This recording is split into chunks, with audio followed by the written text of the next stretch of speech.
भी लड़कियों के कपड़े फाड़े। जिन बच्चों पर लाठी पड़ी है और हो भाई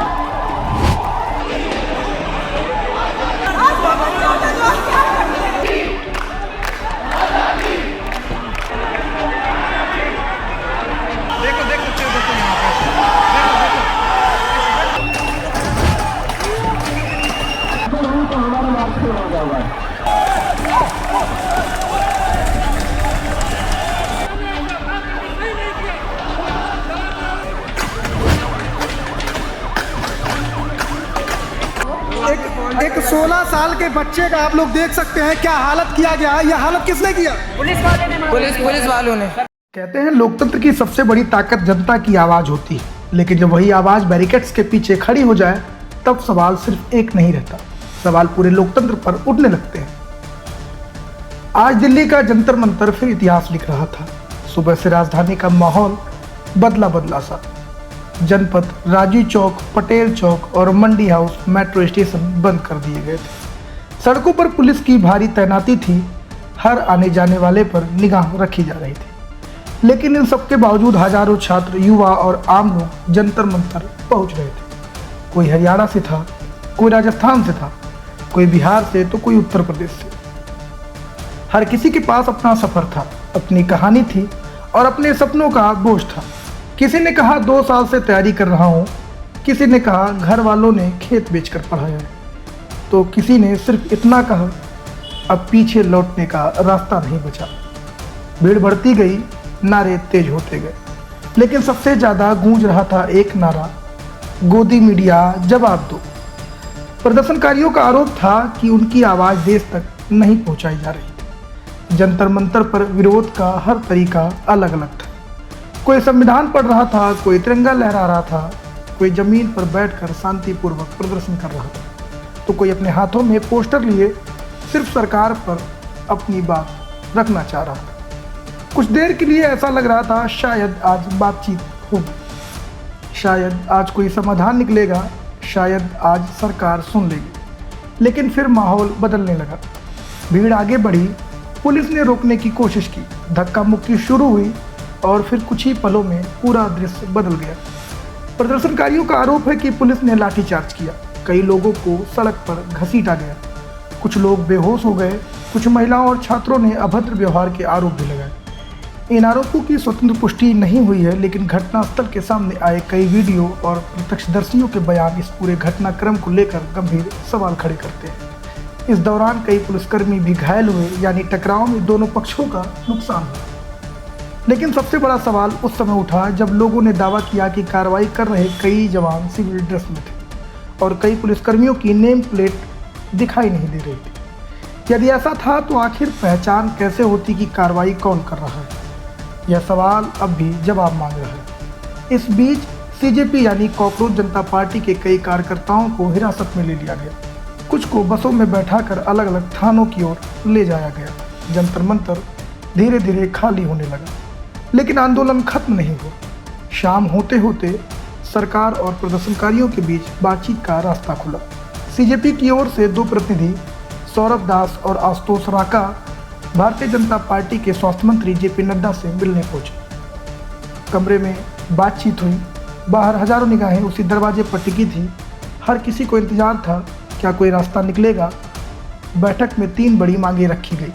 पहली, सोनम वांगचुक को अस्पताल से रिहा किया जाए और उनकी आवाजाही पर किसी तरह की रोक न हो। दूसरी, कथित परीक्षा अनियमितताओं को लेकर केंद्रीय शिक्षा मंत्री धर्मेंद्र प्रधान से इस्तीफे की मांग। और तीसरा, नीट पेपर लीक के बाद आत्महत्या करने वाले अभ्यर्थियों के परिवार को 1-1 करोड़ रुपए का मुआवजा।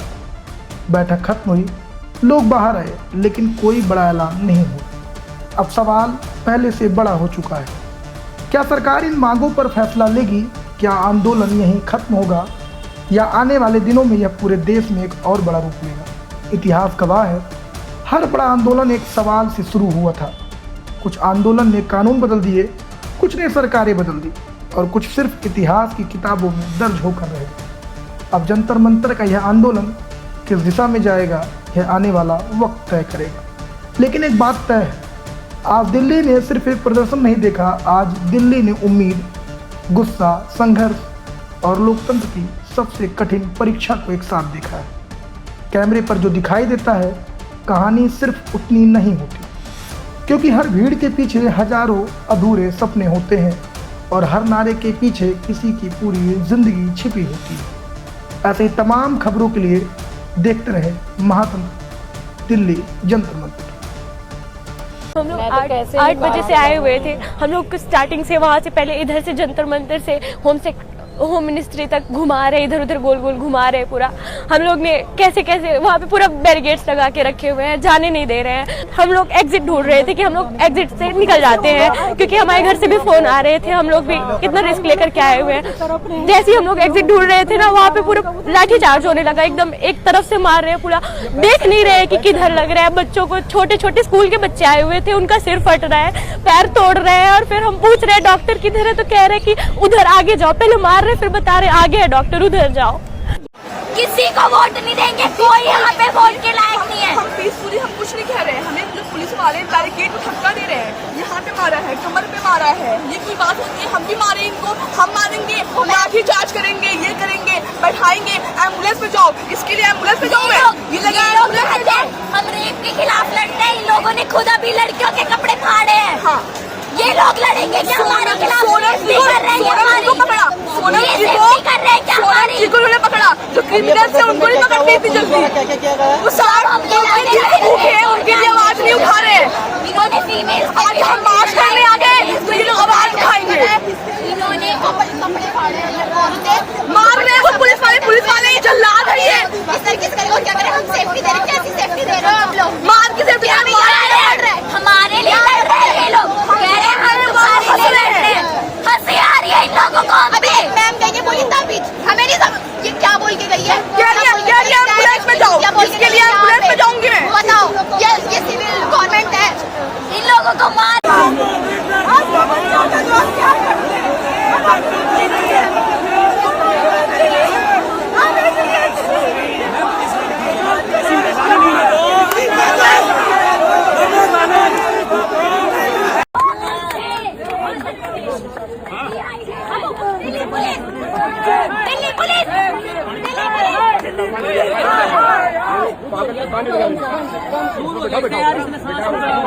दिल्ली पुलिस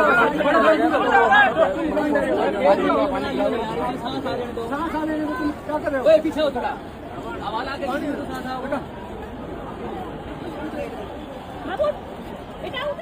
तो जैसे कि पुलिस वालों का देखो, ये देखो रस्सियों में से लेके आ रहे हैं उसको। देखो ये जानवरों की तरह उसको घसीट रहे हैं, देख सकते हो।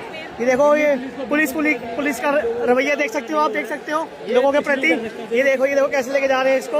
ये देखो अमित शाह के गुंडे, ये देखो जैसे लाश को लेके जाते हैं ऐसे लेके जा रहे हैं। ये देखो ये अमित शाह के गुंडे, देख सकते हो गाइस। आगे देखिए, ये देखो बसों में घूस रहे हैं जानबूझ के। ये देखिए यहाँ पे, ये देख सकते हो पूरा। और वहाँ से वो देखो बिल्लियाँ टूटेगी तो ये बैरिकेड भी टूटेगा जैसे पहले टूटा था, देख सकते हो। जुड़े हों, जिन बच्चों की जान गई उनके प्रति एक शब्द नहीं, श्रद्धांजलि तक नहीं। इससे बड़ा अहंकार क्या हो सकता है सरकार का? और जब बच्चे यहाँ आए हैं, छात्र, नौजवान, युवा जब यहाँ आए हैं और वो चाहते हैं सरकार कोई सुने। सरकार में अहंकार कितना कि सुनना भी नहीं चाहती। सुनना तो दूर, अगर वो लोकसभा यहाँ तक आना चाहें अपनी बात कहने, तो लाठी और जो अन्याय कर सकते हैं, जो प्रताड़ना दे सकते हैं, वो दे रहे हैं। सरकार ऐसे ही है। और सरकार के अगर पन्ने पलटें, एक बार भारतीय जनता पार्टी की सरकार यूपी में थी, 1 साल का मेडिकल का कोर्स 0 हो गया था, सेशन 0 हो गया था। ये बीजेपी के लोग आज से नहीं घोटाला कर रहे हैं, इनकी हमेशा ही कोशिश रहती है घोटाला करने हैं। और पेपर लीक में जितने लोग शामिल होते हैं वो भाजपा ही हैं। यूपी में बाकायदा ऑडिट किया हम लोगों ने और एक किताब जारी की और जारी करके ये बताया कि कितने पेपर लीक हुए हैं। कोई दोषी नहीं पकड़ा गया आज तक। 20 से ज्यादा पेपर लीक हुए हैं, लेकिन कोई भी दोषी नहीं पकड़ा गया। इसलिए नहीं पकड़ा गया क्योंकि बीजेपी के लोग उसमें शामिल रहे। और नौकरी न देना इसलिए भी सरकार करती क्योंकि आरक्षण देना पड़ेगा। अगर सरकारी नौकरी होगी तो आरक्षण देना पड़ेगा। ये भ्रष्टाचार नहीं कर पाएंगे। आउटसोर्स से करेंगे तो भ्रष्टाचार कर पाएंगे। जब नौकरी सरकारी मिलेगी तो बजट से पैसा जाएगा। दुख है कि आज लाठी चली है। मैं अपने युवा सांसदों से कहूंगा कि जिन बच्चों पर लाठी पड़ी है और जंतर मंतर पे अगर वो मिलने जाना चाहते हैं तो जाएं, मिल करके आएं और पार्टी का संदेश दें कि हम उनके साथ हैं। पीस ब्रेक हो रही है। आपसे रिक्वेस्ट है, आप अपने समर्थकों के साथ कृपया करके वापस चलें।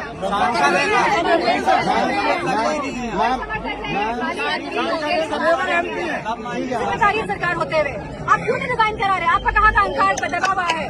सवाल इस बात का है, अहंकारी सरकार है ये भारतीय जनता पार्टी, जो छात्रों के जज्बातों को नहीं समझ पा रही है। छात्र कोई अभी अनाउंस करवा दीजिए, सब लोग चले जाएंगे वापस अपने घर। हम मारेंगे तो हम लोग हटेंगे नहीं। आज हम मारना बंद करेंगे। हम शांति से अपनी मांगे रख रहे थे, लेकिन इतनी बुरी तरीके से जीता गया। बच्चे पास हो जाए के नेता ने अब करे, इसलिए बचाना इनको भी हटिया। कोई पीसफुली आंदोलन करे तो पुलिस के पुलिस से आना। ओ भाई